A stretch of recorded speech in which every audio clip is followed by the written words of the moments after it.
ಅಭಿಪ್ರಾಯ. ಯಾಕೆಂದರೆ ಹಿಂದೆ ಕೇವಲ ವೇದಗಳನ್ನೇ ಅಧ್ಯಯನ ಮಾಡೋದಕ್ಕೆ ರೆಡಿ ಇರ್ತಿದ್ರು ಜನಗಳು. ವೇದಾಧ್ಯಯನ ಮಾಡಿ ಏನೋ ಒಂದು ಜೀವನೋಪಾಯಕ್ಕೆ ವ್ಯವಸ್ಥೆ ಆಗುತ್ತೆ ಅಂತ. ಇವತ್ತು ಹಾಗಿಲ್ಲ. ಶಿಕ್ಷಣದ ವ್ಯವಸ್ಥೆಗಳೆಲ್ಲ ಬಂದು ಉದ್ಯೋಗದ ಒಂದು ವ್ಯವಸ್ಥೆಗಳಾಗಿದೆ. ಮತ್ತು ಏನು ಸಮಾಜ ಬೇರೆ ರೀತಿಯಲ್ಲಿ ಅದು ಮುಂದುವರಿತಾ ಇದೆ. ವೈಜ್ಞಾನಿಕ ಯುಗ ಮತ್ತೊಂದು ಶಬ್ದಗಳಿಂದ ಕರೀತಾ ಇದ್ದಾರೆ. ಇಂಥ ಸಂದರ್ಭಗಳಲ್ಲಿ ನಾವೇನು ಮಾಡಬೇಕು ಅಂದರೆ ಸಂಸ್ಕೃತ, ವೇದ ಮತ್ತು ಲೌಕಿಕ ಶಿಕ್ಷಣ ಮೂರನ್ನೂ ನಮ್ಮ ಮಕ್ಕಳಿಗೆ ಹೇಳ್ಕೊಡ್ಬೇಕು. ಅಷ್ಟೋ ಎಲ್ಲೋ ಒಂದು ಕಡೆಗೆ ಏನಾಗುತ್ತೆ, ನಮ್ಮ ಮಕ್ಕಳನ್ನ ಬರೀ ವೇದ ಪಾಠಶಾಲೆಗೆ ಕಳಿಸ್ಬಿಟ್ರೆ ಮತ್ತು ಅವನ ಭವಿಷ್ಯ ಏನು ಹೀಗೆಲ್ಲ ಯೋಚನೆ ಮಾಡಿ. ನಿಜವಾಗಿ ಹಾಗಿಲ್ಲ.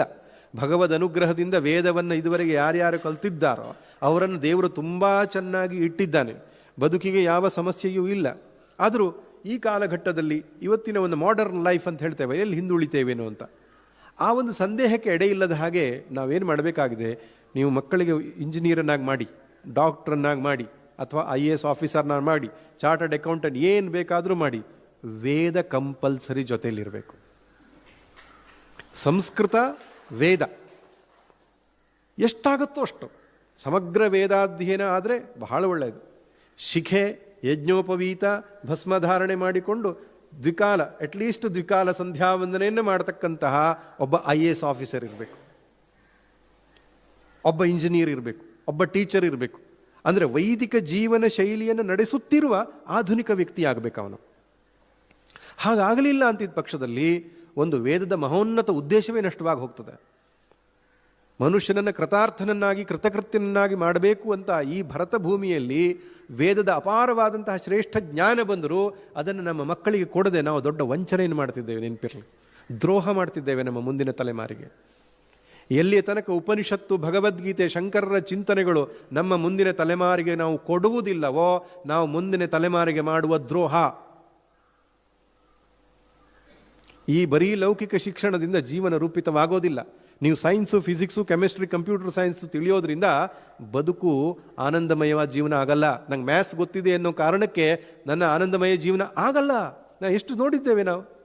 ಚೆನ್ನಾಗಿ ಓದಿದವ್ರ ಫ್ಯಾಮಿಲಿಯಲ್ಲೇ ಡೈವರ್ಸ್ಗಳು, ಅಪ್ಪ ಮಕ್ಕಳಿಗೆ ಜಗಳಗಳು, ವ್ಯಾಜ್ಯಗಳು. ಅದೆಲ್ಲ ಯಾಕೆ?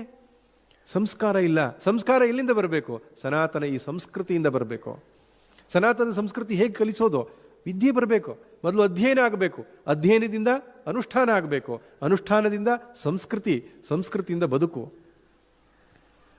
ಆದ್ದರಿಂದ ನಮ್ಮ ಮೇಲೆ ಬಹಳ ದೊಡ್ಡ ಜವಾಬ್ದಾರಿ ಇದೆ. ಮಕ್ಕಳನ್ನು ಲೌಕಿಕ ಶಿಕ್ಷಣದಿಂದ ವಂಚಿತರನ್ನಾಗಿ ಮಾಡೋದು ಬೇಡ.